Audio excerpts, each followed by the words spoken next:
요한계시록 22장 1절에서 2절을 보시겠습니다. 같이 읽겠습니다. 또 그가 수정같이 맑은 생명수의 강을 내게 보이니 하나님과 및 어린 양의 보좌로부터 나와서 길 가운데로 흐르더라. 강 좌우에 생명나무가 있어 12가지 열매를 맺되 달마다 그 열매를 맺고 그 나무 잎사귀들은 만국을 치료하기 위하여 있더라. 요한복음은 이 22장은 삼위일체론적 관점에서도 중요한 것을 보여주죠. 생명수의 강이 있는데 하나님과 및 어린 양의 보좌, 예수 그리스도와 성부 하나님, 똑같은 하나님으로 묘사하는 표현이 나오고 있죠. 그리고 또한 그 생명나무의 이야기를 통해 만국을 치료하시는 이야기로 이어지고 있어요. 자, 성경은 나무로 시작해서 요한계시록의 종결 또한 나무로 끝이 나고 있습니다. 창세기에서 생명나무를 잃어버리고 시작해서 계시록에서는 생명나무가 회복됨으로 완결되고 있습니다. 선악을 알게 하는 나무에 잘못된 뿌리를 내린 아담의 후예들이었던 우리들이 종말에는 생명나무 실과를 먹으며 치료를 경험하고 치유와 회복을 경험하는 이야기로 마무리가 되고 있다는 것이죠. 자, 여러분, 창세기의 아담의 나무 선택과 요한계시록의 종말의 나무 사이에서 저와 여러분은 어떤 나무를 지금 선택하고 있는 걸까요?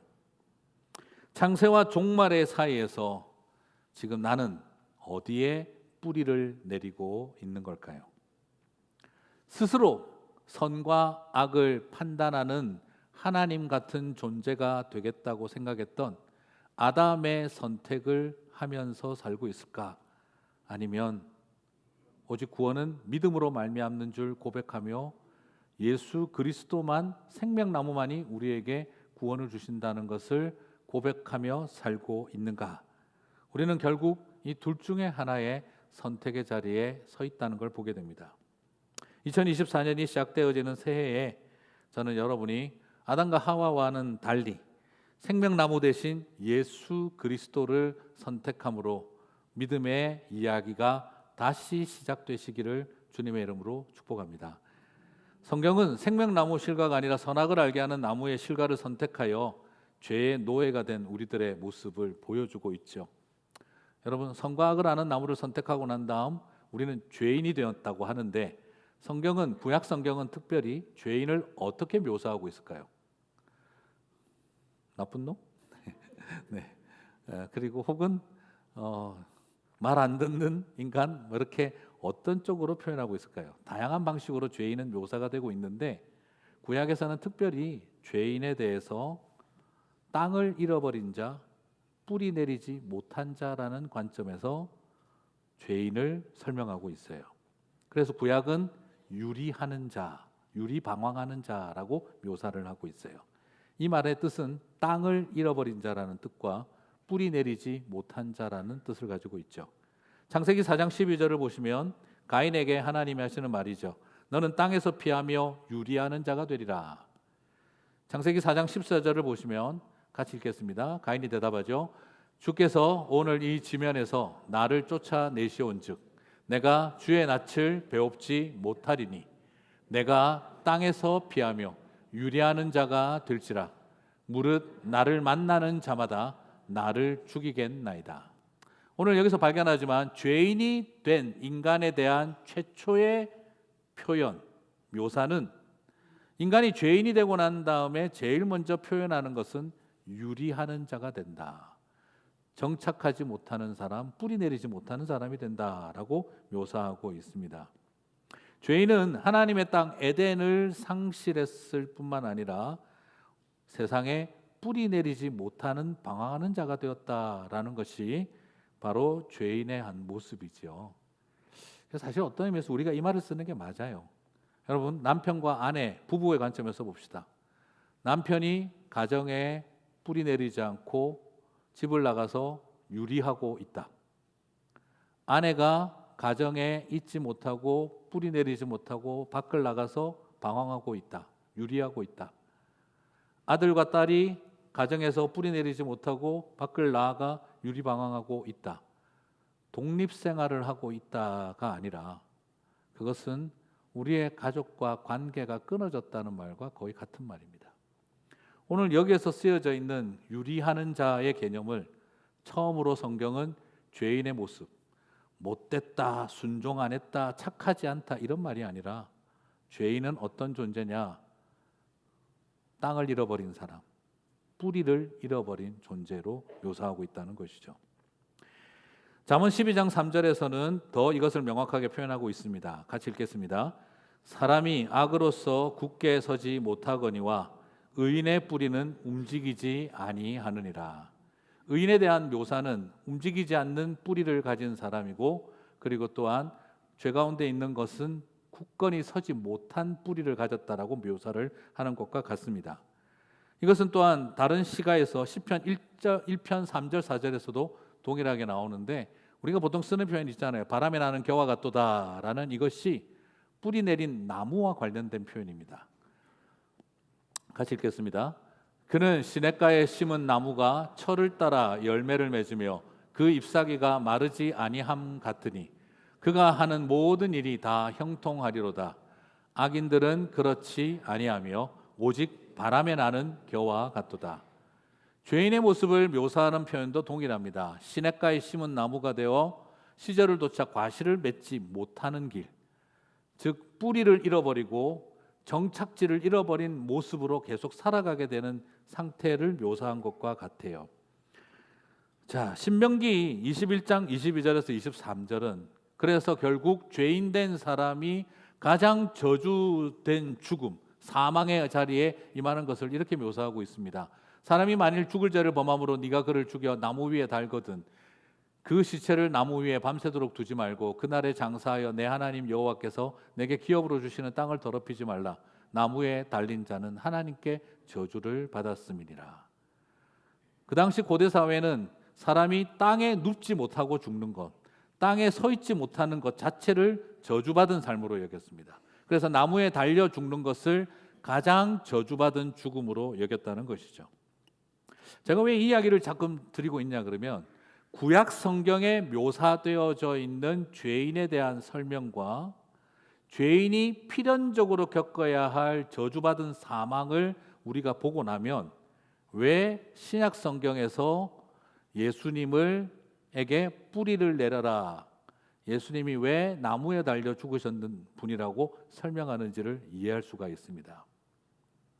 구약 성경에 나타난 죄인들의 삶, 죄인들의 저주받은 사망을 보여주고 난 다음에 신약 성경에서 예수님을 보면 구속사적으로 그래서 예수님이 십자가에 나무에 달려 죽으셨구나, 구약을 완성하고 계시는 것이죠. 그 맥락을 보실 수가 있는 거죠. 그래서 여러분, 죄가 죄인이 되고 나서 인간은 어떻게 됩니까? 죄인은 잘못된 선악과의 뿌리를 내림으로 유리방황하는 자가 되어지고, 그리고 두 번째, 나무에 달려 죽는 결과를 얻게 됐습니다. 유리방황하는 자가 되고 나무에 달려 죽는 존재.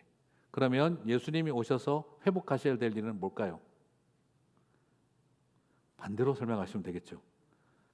예수 그리스도 안에 뿌리 내리고 예수님이 대신 나무에 달려 죽으시면 우리는 죄와 사망의 저주로부터 자유하게 되는 것이죠. 그러면 성경은 예수님을 어떻게 묘사하고 있을까요? 먼저 나무를 잘못 선택해서 유리방황하게 되었기에 예수님은 다시 저와 여러분이 예수 그리스도 안에 뿌리 내리라고 저희들에게 말씀하고 있는 겁니다. 골로새서 2장 6절에서 7절 같이 읽겠습니다. 그러므로 너희가 그리스도 예수를 주로 받았으니 그 안에서 행하되 그 안에 뿌리를 박으며 세움을 받아 교훈을 받은 대로 믿음에 굳게 서서 감사함을 넘치게 하라.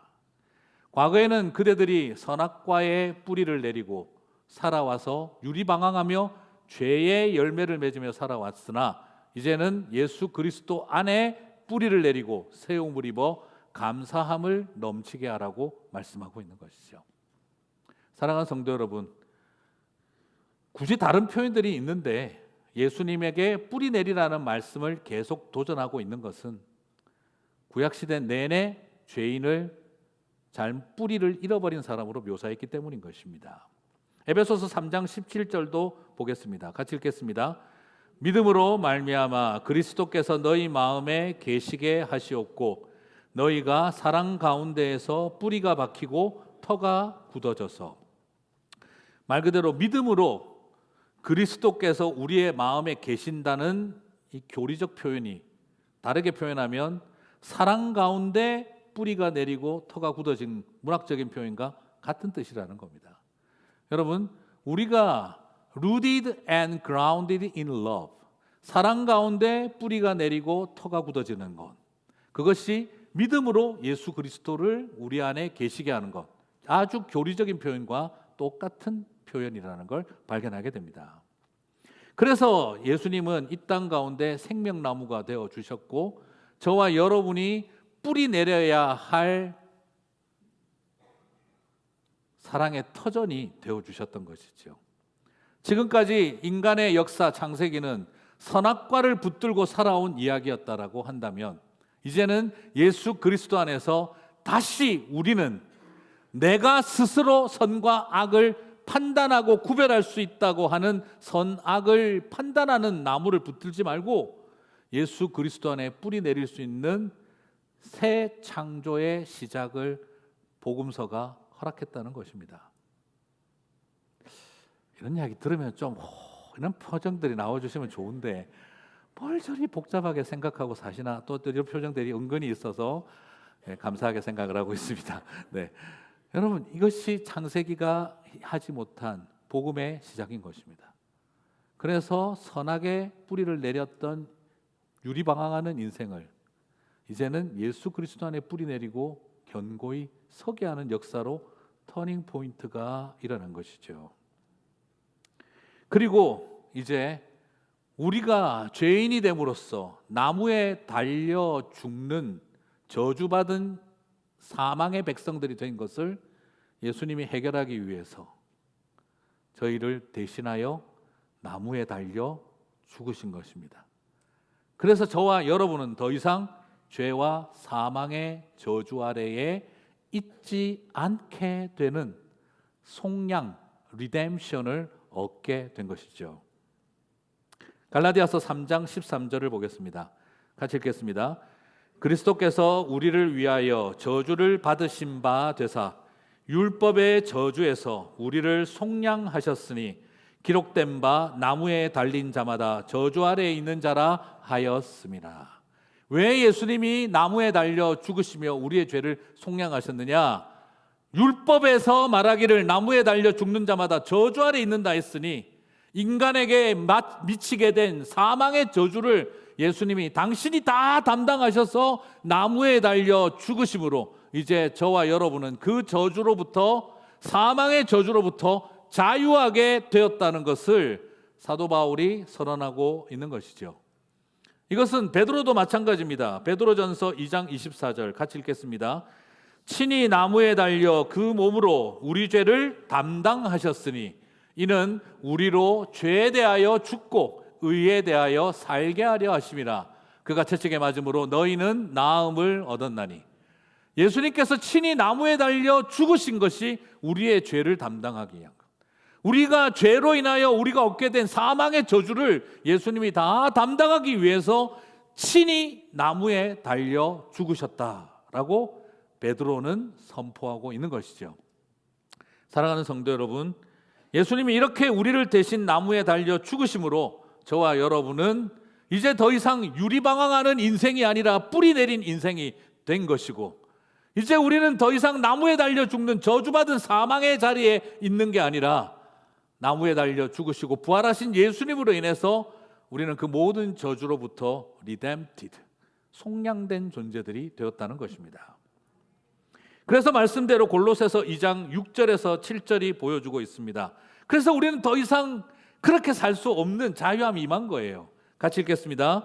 그러므로 너희가 그리스도 예수를 주로 받았으니 그 안에서 행하되 그 안에 뿌리를 박으며 세움을 받아 교훈을 받은 대로 믿음에 굳게 서서 감사함을 넘치게 하라. 아멘이십니까? 바로 이것이 저와 여러분에게 주신 은혜입니다.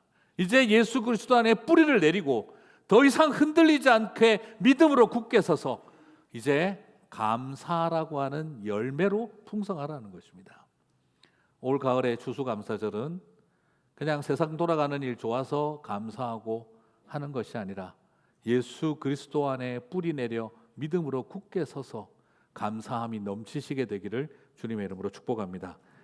우리의 시작은 선악과였지만 우리는 막판에 가서 생명나무 얻는 사람들이 아니라 이미 지금부터 생명나무 아래 뿌리 내린 감사 열매로 가득한 삶이 되어질 때 저와 여러분의 종말은 생명나무 12가실로 더 풍요로울 줄 믿습니다.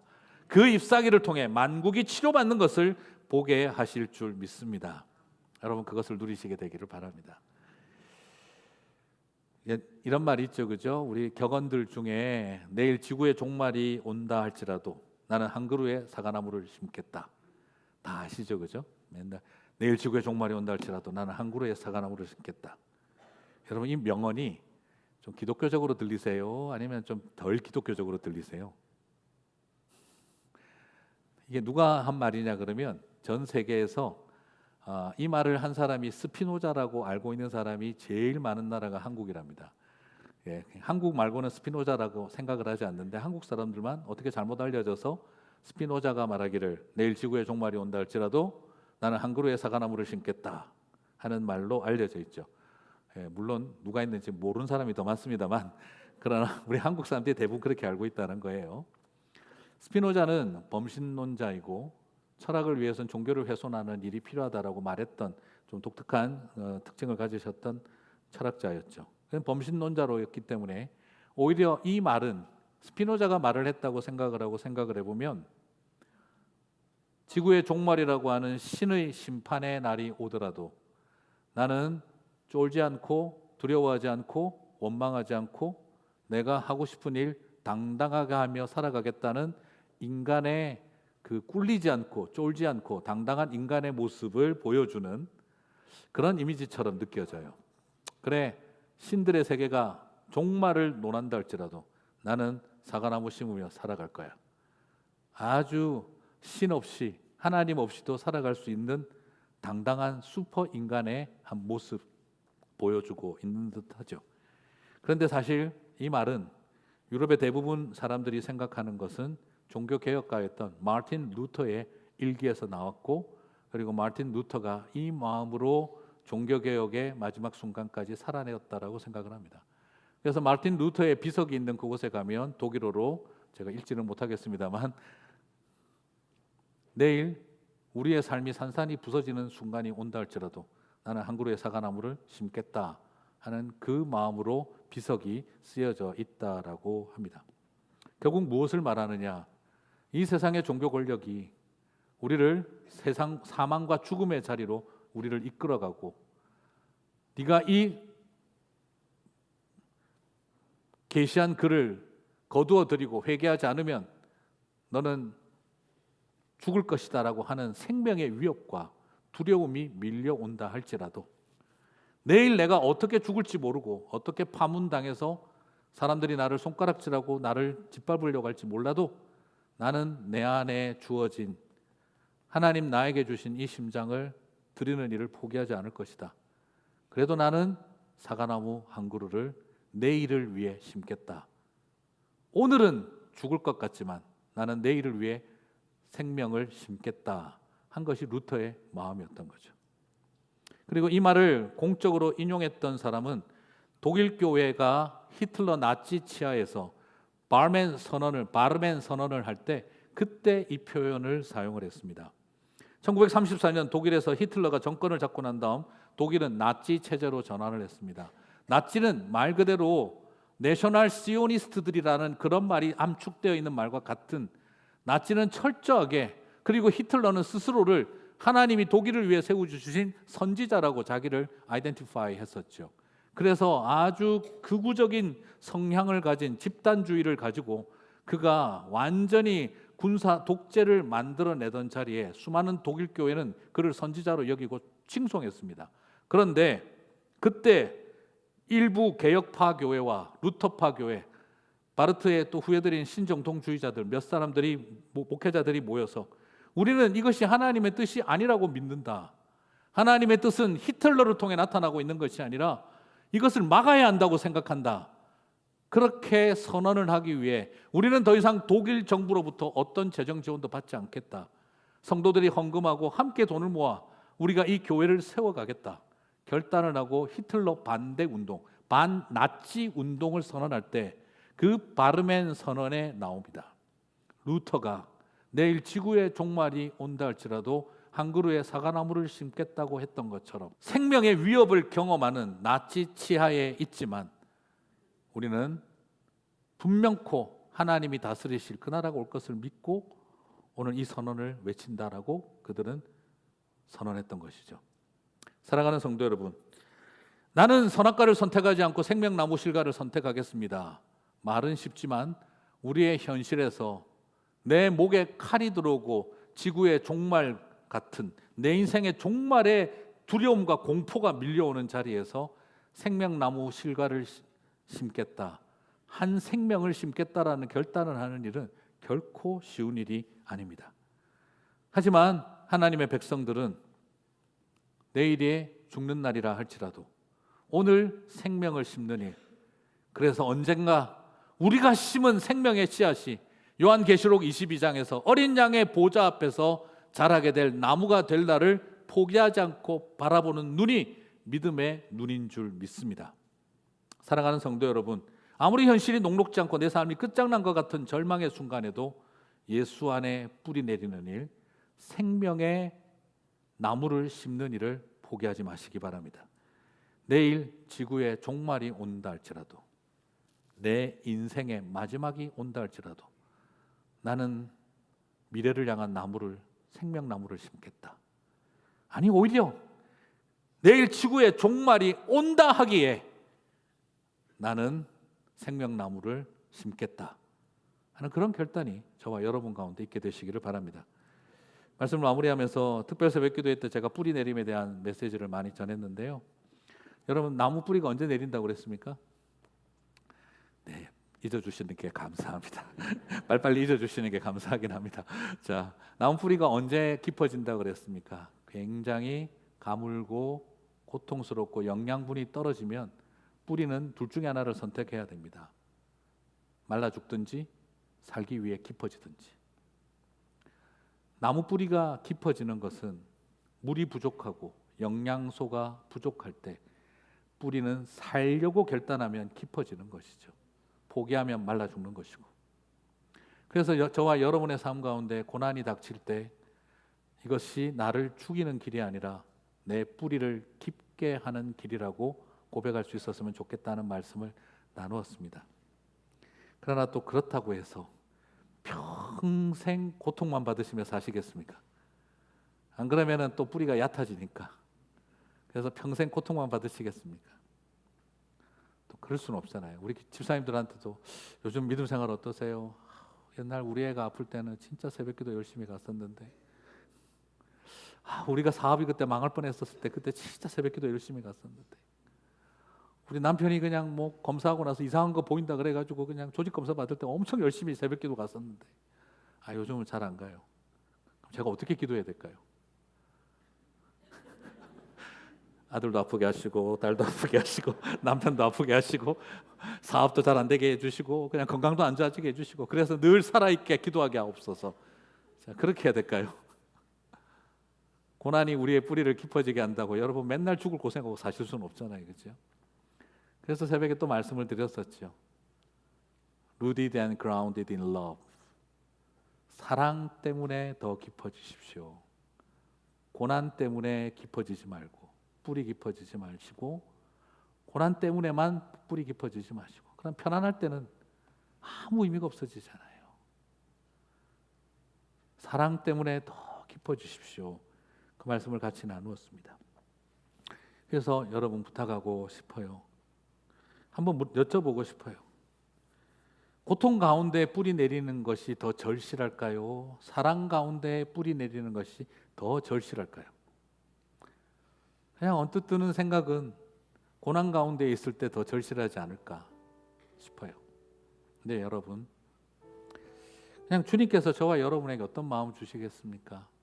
고난 가운데 있어야 더 절실하냐?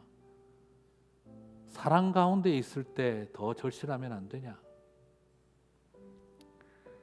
그러면 저와 여러분은 맨날 기도해야 돼요. 더 절실한 사람 되기 위해서 고난을 주시옵소서가 아니라 하나님 정말 사랑 가운데에서 더 절실하게 해주십시오. 사실 하나님께서 저에게 그런 마음 주셨어요. 특별 새벽기도 준비하고 진행하면서 그냥 하나님 제 마음에 자꾸 어떤 마음을 주셨냐 그러면, 병주야, 요즘 너에게서 절실함이 좀 안 보인다? 왜 내가 너에게서 이 절실함이 안 느껴지지? 저도 모르게 주님, 참 힘들고 어려울 때는 절실했는데 죄송합니다. 다시 물으시더군요. 그럼 고난을 좀 더 세게 줄까? 그 순간 뭐라고 대답해야 될지 모르겠더라고요.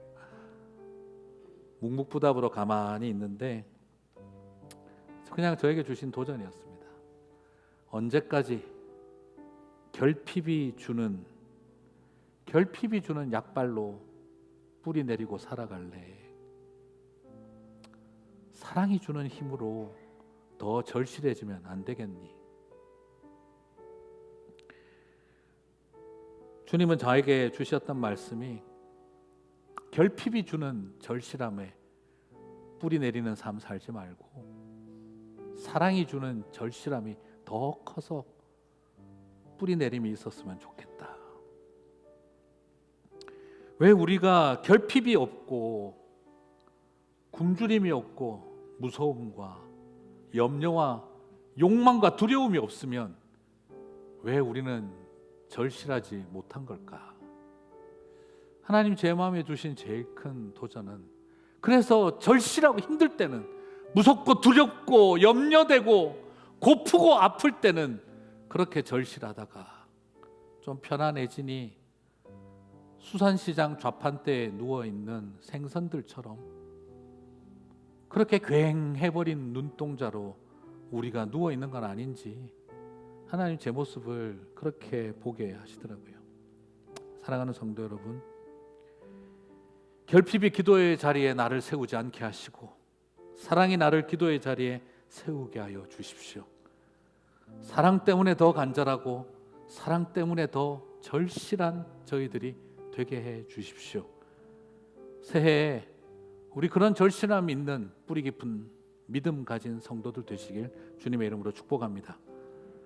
더 사랑 때문에 절실해서, 사랑 때문에 간절해서 더 깊은 뿌리 가진 주님의 백성들이 선한청지기 교회 안에 가득 넘쳐서 숲을 이루게 되기를 주님의 이름으로 축복합니다.